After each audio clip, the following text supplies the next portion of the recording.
네, 안녕하세요. 정의당 비상대책위원장 김준우입니다. 정의당은 비상대책위원회 출범 이후부터 제진보정당과 함께하는 선거연합 신당을 제안드렸고 이를 성사시키기 위하여 노력해왔습니다.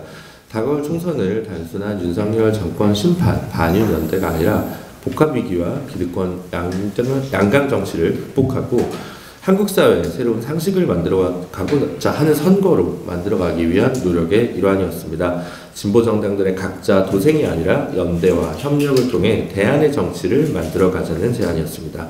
이를 위해 정의당은 가지고 있는 작은 기득권도 내려놓겠다고 말씀드렸습니다.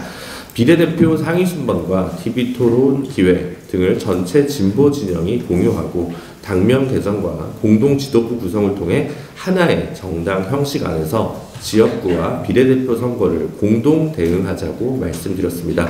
구체적인 방식에는 이견이 있었지만 촉박한 시간적 조건에도 불구하고 그리고 여러 당내 사정에도 불구하고 정의당의 제안에 담긴 진정성과 취지에 적극적으로 제 정당에서 공감해 주신 점 노동당, 녹색당, 진보당에 감사의 말씀을 전하고 싶습니다.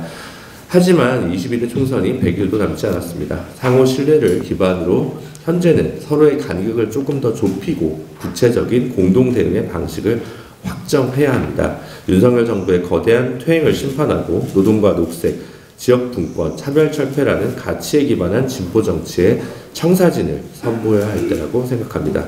이미 녹색당은 정의당의 제안을 받아들여 실무적인 논의의 막바지에 다다르고 있습니다. 그래서 가급적 빠른 시일 안에 다른 진보 정당들의 결단도 필요하다고 말씀드립니다. 진보 정당들의 연대와 협력을 통해 한국 사회의 근본적 변화와 진보 정치의 새로운 질적 도약을 만들어갈 수 있도록 함께 해주실 것을 호소드립니다. 정의당은 선거연합 정당을 성사시키기 위해 지금까지와 같이 최선을 다해 노력할 것을 거듭 약속드립니다. 그 길에 진보사당이 함께 손잡고 걸어갈 수 있기를 진심으로 바랍니다. 정의당의 절박함의 호소에 응답하는 대승적 결단을 다시 한번 촉구합니다. 감사합니다. 다주택자 표심 잡아보려는 윤석열 대통령의 총선용 매표 정책이 정말 가관입니다. 어제 정부가 내놓은 부동산 대책은 그야말로 집으로 이익을 보려는 사람들을 위한 특혜 보장 종합선물 세트였습니다. 윤 대통령은 재건축 재개발 규제를 대폭 완화하겠다고 합니다. 불필요한 개발 투기 심리를 자극해 국민들에게 헛된 희망 심어주는 총선용 포퓰리즘입니다. 건설, 부동산 업자들과 다주택자들 배불리는 정책 발표하면서 무슨 국민들 집 걱정을 덜어준단 말입니까? 재개발, 재건축은 용적률 완화와 기반시설 지원이라는 공공자원이 투입되지만 그 막대한 개발이익은 토지 및 주택 소유자에게만 집중되어 불평등만 초래할 뿐입니다. 이번에도 빠지지 않고 집부자들 감세 정책을 강조했습니다. 그렇게 돈 없다고 긴축 재정한다 하더니 부자들 세금 깎아주기가 아주 바쁩니다. 다주택자 중과세를 폐지해 규제를 완화하는 것은 임대차 3법을 무력화하고 전세 사기 피해를 양산할 매우 위험한 접근입니다.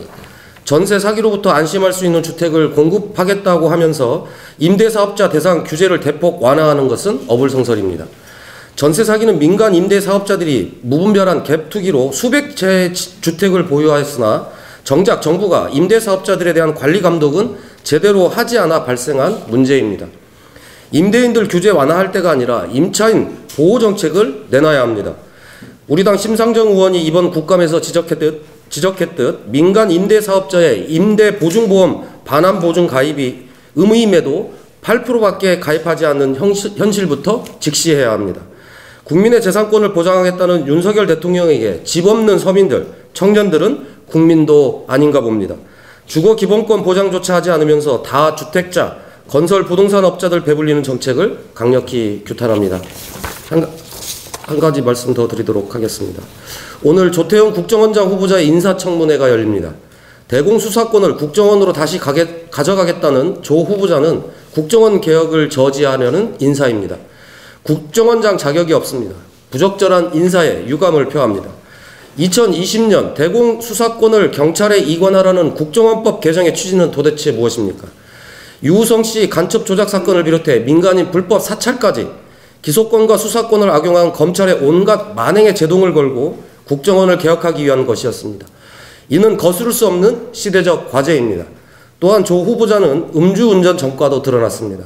심지어 외교부 재직 당시 징계를 받지 않은 사실과 후보자 본인과 두 아들이 모두 보충력으로 복무했지만 그 이유는 제대로 소명도 안 하고 있습니다. 엑손모빌 자회사에서 월 1,200만 원의 임대 수익을 받았다는 의혹부터 일본이 과거사에 대해 통절한 반성과 마음으로부터 사죄를 했다는 부적절한 답변까지 어떻게 매번 의혹이 고구마줄기처럼 솟아나는 사람만 내놓는지 윤석열 정부의 인사가 경이로울 따름입니다. 언론 장악에 이어 이번에는 정보기관까지 호위무사를 내세워 장악하겠다는 윤석열 대통령의 그 저희가 파렴치합니다. 대공수사권을 다시 쥐고 흔들며 국민들의 인권을 탄압하고 정치 개입 도구로 악용하려는 인물은 절대 국정원의 수장이 되어서 안 된다는 것을 다시 한번 강조드립니다.